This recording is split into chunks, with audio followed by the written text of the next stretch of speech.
Buenas noches, hermanos. Pues continuando aquí con los estudios como todos los sábados, y me da gusto poder pues ver este estudio con ustedes hoy, que es 25 y es un día de descanso, digamos, después de una nochebuena o una desvelada que hayamos tenido con la familia festejando el nacimiento de nuestro Señor Jesucristo. Pero pues nosotros debemos de estarnos edificando día a día. Dice uno, a veces sin descanso tenemos que estar siempre fortaleciéndonos y estar atento a cualquier ataque que tengamos del enemigo. Por eso es que nosotros nos debemos de estar alimentando con la palabra del Señor. Y pues vamos a continuar, hermanos, con la predica o el estudio de Segunda de Crónicas. Ahora vamos a ver el capítulo 5 y nos va a hablar directamente de la conclusión del templo. Después de muchos capítulos, versículos desde David, que tenía toda esa inquietud, ese deseo, y aquí Salomón concluye en este capítulo, ¿no? Y vemos cómo aquí ya Salomón va a tomar, va a concluir el templo y lo va, digamos, a ocupar con los utensilios.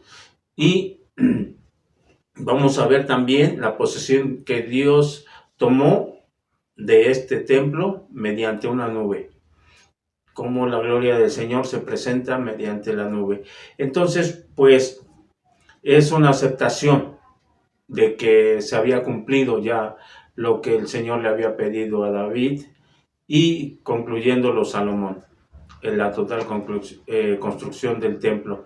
Y en nuestra vida diaria, aquí lo vemos cuando nosotros estamos deseosos o queremos comprar un bien, digamos una casa, y vamos a visitar casas, y la que mejor nos agrada y la que se amolda a nuestro precio, pues la compramos.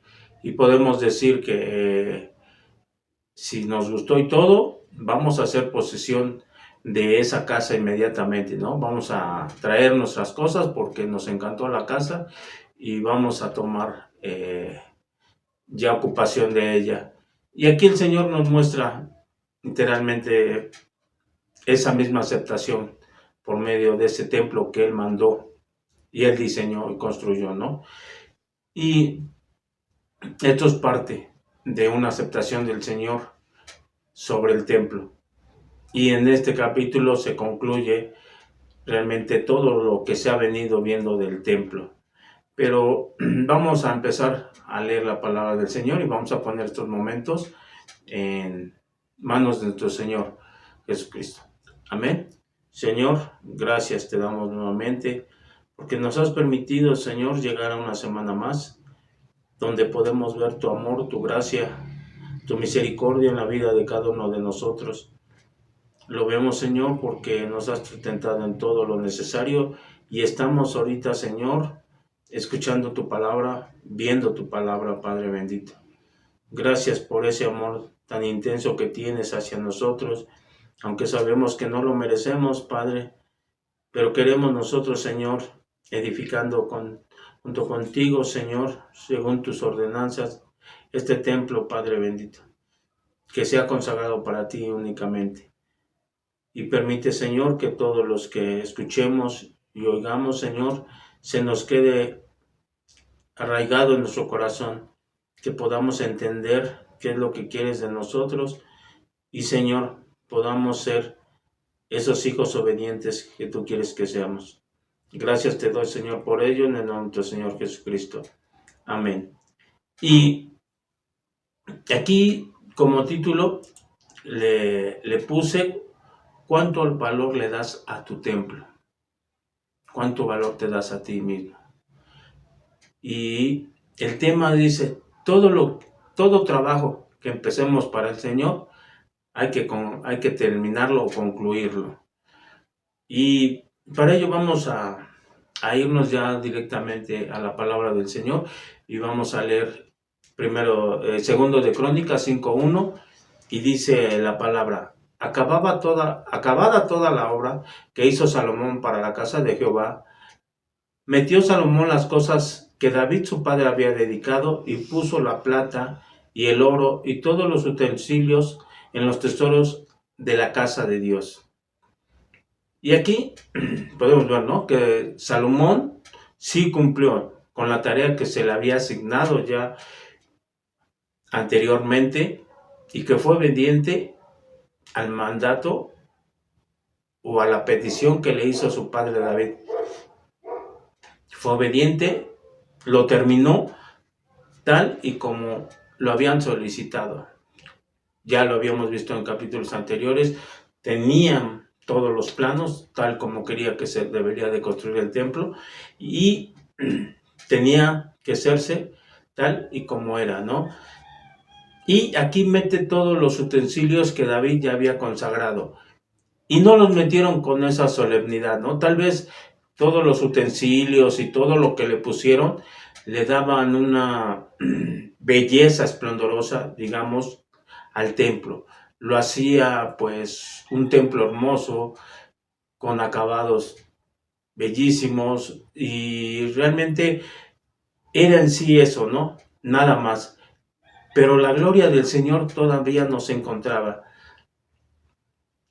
¿Por qué? Porque sabemos que todavía faltaba también algo de lo más importante, que el pueblo de Israel simbolizaba la presencia de Dios, o era un símbolo de la presencia de Dios, que era el arca del Señor. Y podemos ver también cómo estas cosas dedicadas, pues hablamos en términos anteriores, capítulos anteriores, que estaba llena de piedras preciosas, oro, muchísimo oro, y del mejor oro que hubiera en ese tiempo. Pero estas cosas, les digo, no fueron metidas con gran solemnidad, ¿no? ¿Por qué? Porque a veces se va uno mucho por las cosas hermosas, las cosas que hay en los templos. Y sabemos que no porque haya riquezas o hay esplendidez en ciertos templos, podemos decir que ahí está la presencia del Señor.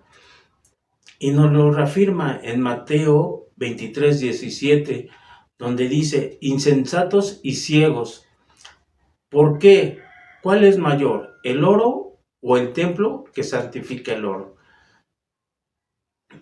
Y aquí el Señor nos da bien clara su palabra. No porque haya un templo grandísimo, hermoso, y que pues es, digamos, se reúne mucha gente entre comillas, podría decir, alabar al Señor. Se dejan llevar mucho por esa esplendidez de los templos, ¿no? Yo conozco, por desgracia, personas o hermanos, podríamos llamarlos así, que se van por ese tipo de cosas. Ven una iglesia o templo donde se reúnen los hermanos para alabar al Señor y lo ven chiquito, a veces ven el inmueble pues deteriorado, no sé, y como que ellos no buscan eso, buscan unas iglesias grandes.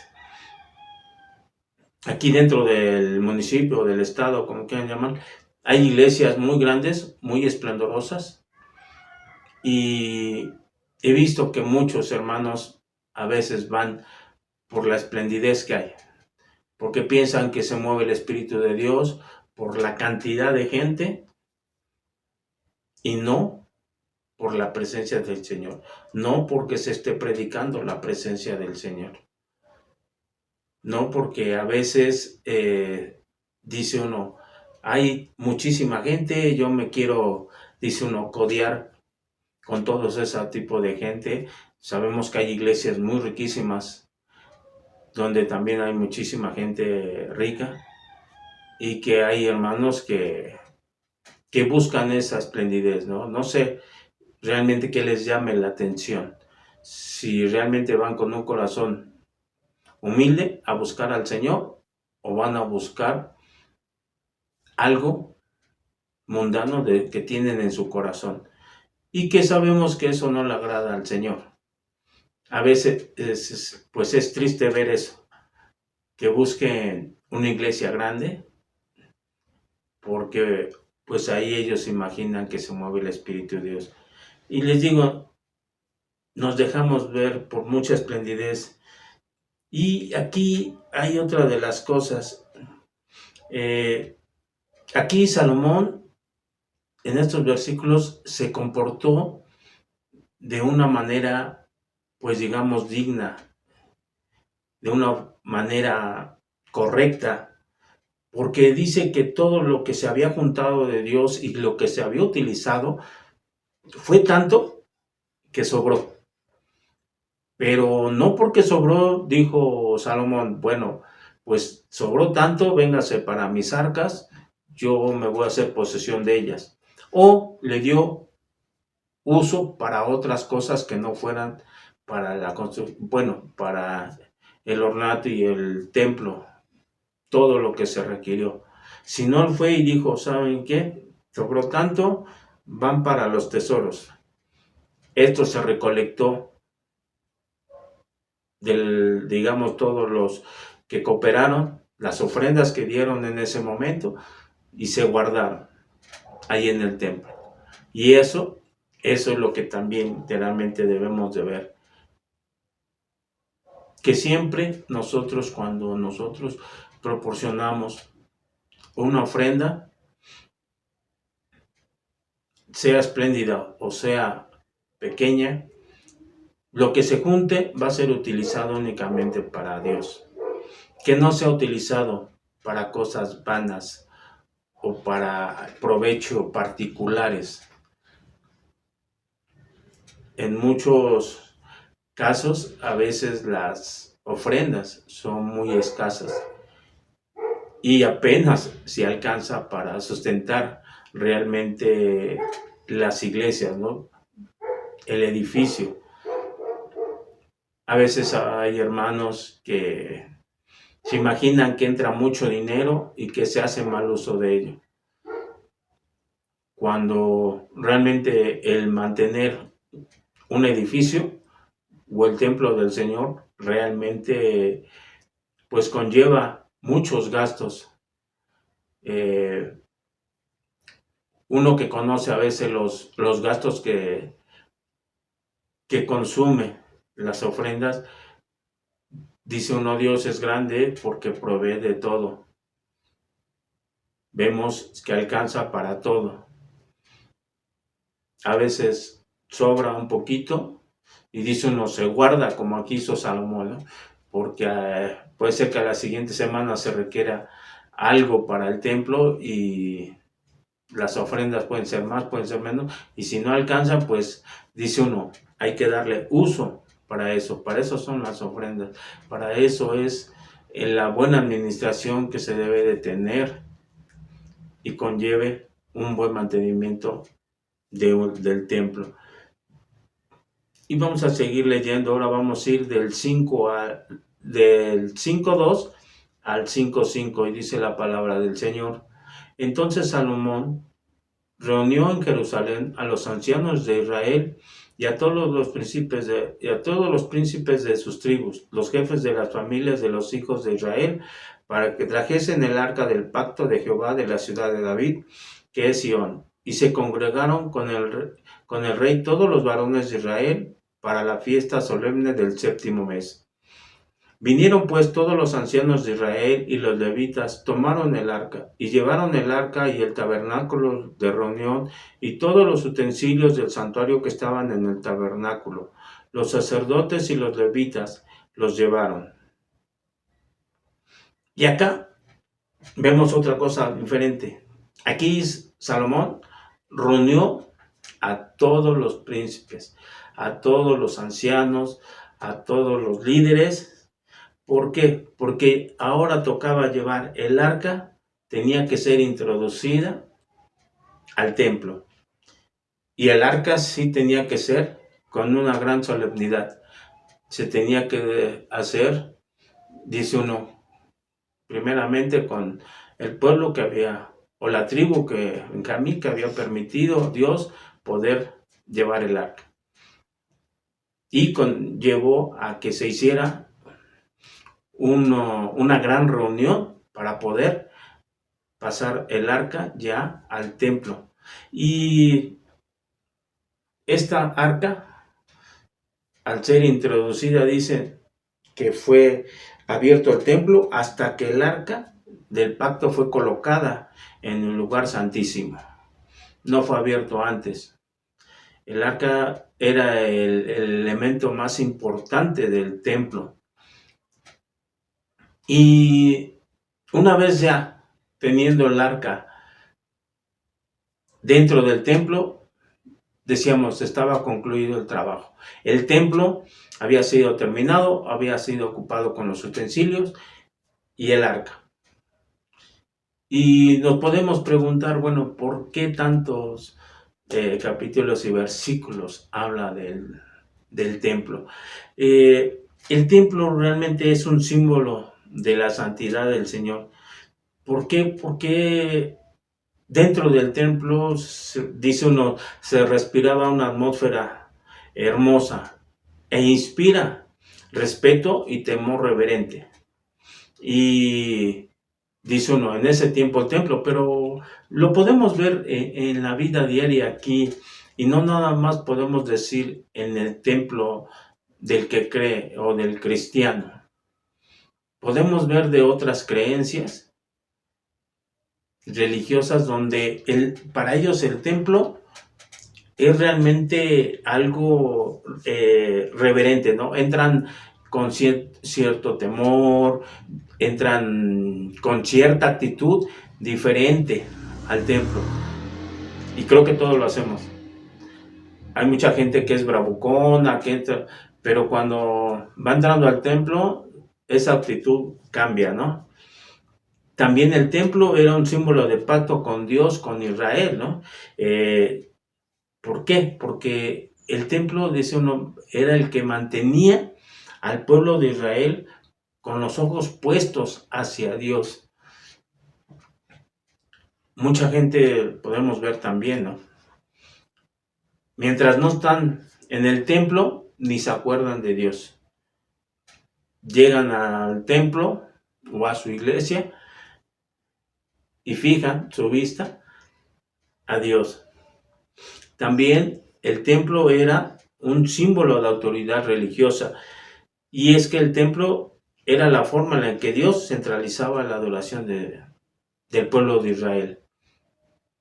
Vemos también cómo el templo hace que se reúna la gente. Aquí dice el pueblo de Israel se juntase para adorar a Dios.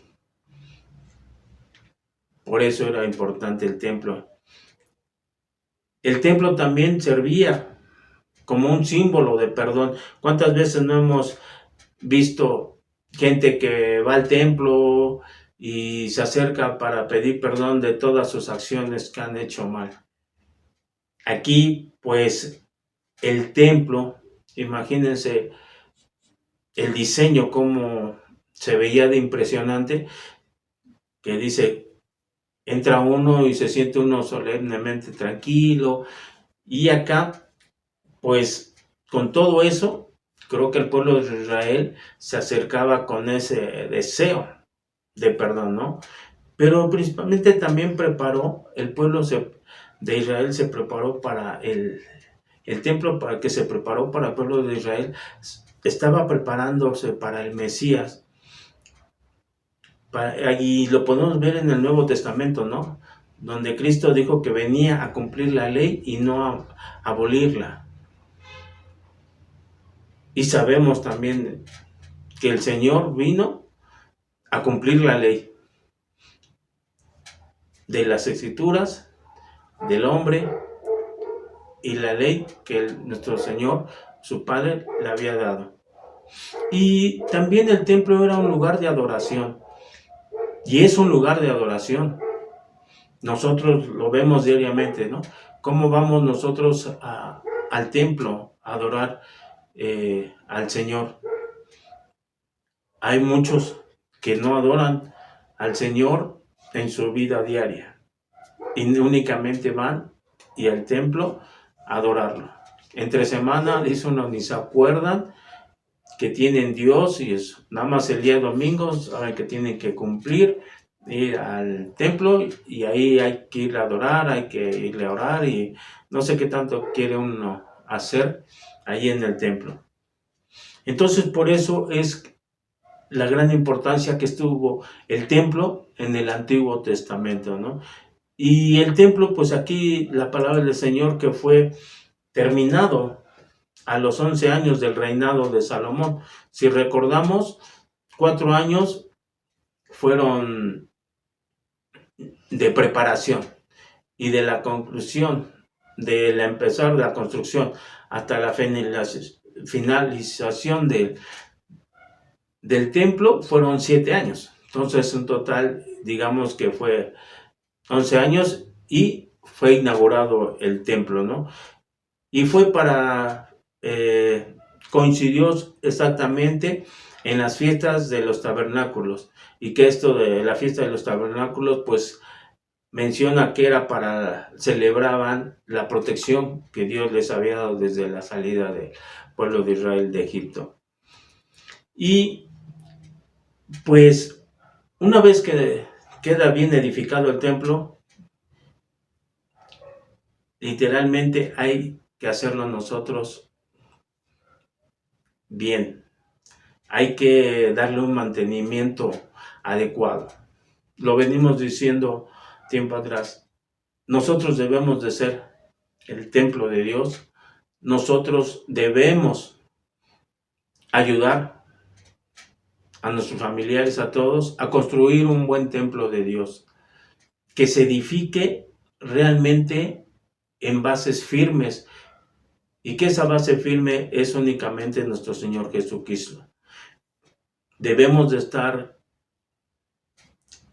viendo o preparando siempre el suelo donde se va a construir. Debemos de ver que se vaya construyendo firmemente, que tenga, como dicen, los castillos bien puestos, las cadenas bien puestas, podemos decir, de la construcción. Yo he visto aquí, tengo enfrente unos albañiles y dice uno, desde los cimientos hay que empezar bien la formación, no vaya a ser como el cuento de los 3 cochinitos, ¿no? Que uno hizo su casita de paja, vino el lobo, lo sopló y voló. Vino otro cochinito y lo construyó de láminas y eso, y también sopló y se la llevó. Pero hubo un tercero, uno que la pensó bien y lo construyó de ladrillo. Y aunque vino tormentas de lobo, soplidos de lobo, no pudo tirarlo. Así literalmente nosotros debemos de ir edificando bien nuestros cimientos, siempre en la palabra de Dios como debe de ser, siempre en verdad, siempre escudriñando la palabra de Dios. Y vamos a continuar, vamos a ir ahora del 6 al 9 y dice, y el rey Salomón y toda la congregación de Israel que se había reunido con él delante del arca, sacrificaron ovejas y bueyes que por ser tantos no se pudieron contar ni numerar. Y los sacerdotes metieron el arca del pacto de Jehová en su lugar, en el santuario de la casa, en el lugar santísimo, bajo las alas de los querubines. Pues los querubines extendían las alas sobre el lugar del arca, y los querubines cubrían por encima así el arca como sus barras. E hicieron salir las barras de modo que se viesen las cabezas de las barras del arca delante del Santísimo, mas no se veían desde afuera, y ahí están hasta hoy. Y aquí pues podemos ver que pues los 2 libros de Crónicas cubren realmente muchos siglos, ¿no? Fueron recopilados también de muchas personas, y la frase de que ahí están hasta hoy, pues fue tomada del material antes del exilio de Judá, ¿no? En el 856 a.C. Y aunque primero y segundo de Crónica fueron recopilados o compilados después del exilio y después de que el templo pues fue derrumbado, ya no existía, ¿no? Fue destruido por Babilonia. Entonces, aquí el cronista, pues digo, seguía hasta, y sigue hasta ahí, hasta hoy. Y realmente, pues, sabemos que fue destruido el templo. Mucha gente dice, uno está pensando, el pueblo de Israel, los judíos están pensando construir un tercer templo y realmente, pues, quién sabe si lo logren, ¿no? Pero realmente lo que debemos de considerar es que el templo que hayamos empezado a construir, le digo, esté bien cimentado en nuestro Señor Jesucristo, para que ese templo sea eterno, no sea de un tiempo y después sea derrumbado. Debemos de estar, les digo, siempre bien firmes en lo que quiere el Señor. Y de ahí vamos a leer del 10 al 14, que son 14. Dice, y el arca no había más que las 2 tablas de Moisés, había puesto en Horeb, con las cuales Jehová había hecho pacto con los hijos de Israel cuando salieron de Egipto. Y cuando los sacerdotes salieron del santuario, porque todos los sacerdotes que se hallaron habían sido santificados y no guardaban sus turnos. Y los levitas cantores, todos los de Asaf, los de Emán y los de Jedetún, juntamente con sus hijos y sus hermanos, vestidos de lino fino, estaban con címbalos y salterios y arpas al oriente del altar. Y con ellos 120 sacerdotes que tocaban trompetas. Cuando sonaban pues las trompetas y cantaban todos a una, para alabar y dar gracias a Jehová, y a medida que alzaban la voz con trompetas y címbalos y otros instrumentos de música, y alababan a Jehová diciendo, porque Él es bueno, porque su misericordia es para siempre. Entonces la casa se llenó de una nube, la casa de Jehová. Y no podían los sacerdotes estar allí para ministrar por causa de la nube, porque la gloria de Jehová había llenado la casa de Dios. Y como acá vemos, ¿no? El Señor, como lo habíamos dicho al principio, toma posesión de su casa. Digamos, su presencia se estaba manifestando por medio de una nube. Pero aquí se dice que todos los cantores y todos se reunieron para alabar al Señor, para decirle, Señor, tú eres bueno, tú eres misericordioso, eres un Dios hermoso. ¿Por qué? Porque todo lo que había hecho del pueblo de Israel era realmente bueno. Dice uno, le debían mucho al Señor de todo lo que Él había visto por el pueblo de Israel a través de mucho tiempo, ¿no? Y aquí nos enfocamos en esta historia anterior, ¿no? A Cristo. Estamos diciendo que es del Antiguo Testamento, en donde tiene el templo, es el principal acto, ¿no? El principal objetivo, el templo. Y donde se construyó, tuvo un lugar específico, se construyó realmente donde el Señor les había dicho.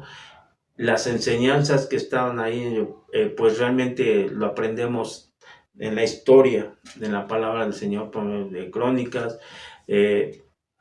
Ahí fue donde en el Monte Moriah, le digo, dio las ubicaciones exactas al Señor, y podemos hablar de todo esto como pasado. Realmente Dios eligió todas estas cosas, sí. Hablamos en la historia de todo lo que vimos de Crónicas 1 y 2, de todo lo que conllevó la historia y la construcción del templo, pero realmente esto, decimos, pues se termina, ¿no? Es una historia que termina, y una manera de decir que a partir de nuestro Señor Jesucristo tenemos una nueva historia. ¿Por qué? Porque ya no se requiere de un lugar santísimo, de un lugar santo, de una tierra, de un templo. Sabemos de el templo servía para sacrificio, ya no lo necesitamos el templo para sacrificio. A través de que vino nuestro Señor Jesucristo, se hizo un sacrificio único, verdadero y completo, el cual termina con todo esto. Y sabemos que este sacrificio es para siempre. Les digo, no sé por qué razón el pueblo de Israel actualmente todavía están queriendo juntar, pues se habla de muchísimas cantidades de dinero para construir un tercer templo. Pero realmente podemos decir de qué sirve si ya no es necesario otro sacrificio. Ya fue hecho por nuestro Señor Jesucristo. Tenemos acceso directo a nuestro Dios por medio del sacrificio de nuestro Señor Jesucristo. Entonces ya no tenemos que andar buscando, digamos, terrenalmente construir un templo. Lo que nosotros debemos estar muy pendientes y atentos en construir nuestro templo. Por eso les dije, si nosotros ya empezamos a construir este templo que quiero que sea para Dios, lo debemos de hacer firme, constante, darle un mantenimiento constante. ¿Cómo vamos a lograr los mantenimientos constantes? Dice uno, yo que trabajé, pues aprendiendo la palabra del Señor, repasándola, viendo qué es lo que quiere, siendo obediente. Hay muchísimas cosas que nosotros, este templo se requiere para que tenga un buen uso del Señor, que esté limpio para que el Señor more en nosotros. Amén. Y como conclusión, pues sí, pues debemos, como les digo, todo trabajo que empecemos para el Señor, debemos de concluirlo, hermanos. A veces se ha visto que se empieza a hacer un trabajo y se queda a medias, ¿no? No podemos terminarlo. Imitemos a nuestro Señor Jesucristo. Él vino a hacer un gran trabajo. Él vino realmente a morir por nosotros, por mandato de su Padre, y lo cumplió. No importó el costo, pero vino y cumplió. Así nosotros debemos de concluir cualquier trabajo que realicemos para el Señor, y principalmente este templo que nosotros estamos construyendo. Así como también David le dio instrucciones a Salomón y Salomón los concluyó, así también nosotros debemos de ser esos hermanos o personas que imitemos a nuestro Señor Jesucristo y seamos obedientes. Amén, hermanos. Y pues vamos a concluir con una oración. Señor, permite, Padre Celestial, que edifiquemos, Señor, siempre en un suelo fértil, en un suelo firme, Señor, para que realmente nosotros, aunque vengan tormentas, vengan terremotos, Señor, no sé, muchas cosas, podamos nosotros siempre estar firmes y mirando hacia ti, Padre, para poder nosotros edificar bien este templo que tú quieres que sea para nosotros. Gracias te doy, Señor, por estos momentos, y te pido, Señor, que realmente nosotros seamos obedientes. Sabemos, Señor, que hay mucha desobediencia en este mundo, Padre bendito, y que requerimos, Señor, primeramente saber escucharte, saber ser obedientes, Señor, porque vemos día a día cómo la gente se está perdiendo por la falta de obediencia, la falta de conocimiento, y que tú únicamente eres el único que nos puedes dar ese conocimiento, esa sabiduría. Permite que nuestros corazones, Señor, siempre estén anhelando ese deseo hacia ti y querer aprender más de ti. Gracias te doy, Señor, por ello, en el nombre del Señor Jesucristo. Amén. Y invitar a los hermanos a seguir aprendiendo un poquito más del Señor. El día miércoles ya sabemos que estamos con Proverbios, el día jueves con Salmos, el día viernes con Oseas, y el sábado al mediodía la familia Kit, y por la noche segunda de Crónicas. Y nos vemos el día de mañana en el templo a las 11 para continuar con Lucas.